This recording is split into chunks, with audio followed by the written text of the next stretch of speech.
আত্মার সঙ্গে যোগাযোগ করার কয়েকটি পথ রয়েছে, তবে এই কাজগুলি করার আগে অবশ্যই সতর্কতা অবলম্বন করবেন।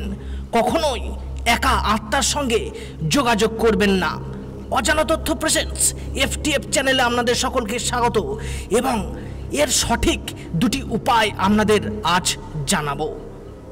প্রথম, প্লানচেট করার কথা তো সকলেই জানেন।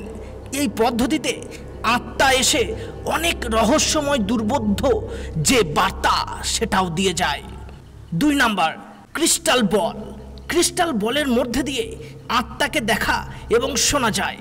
কিছু ক্ষেত্রে ওই ক্রিস্টাল বলের মধ্যে দিয়ে আত্মার কিছু সংকেতও দেখা যায়, অথবা আত্মা যা বলতে চায় তা সে সাংকেতিক ছবির মাধ্যমে প্রকাশ করে থাকে।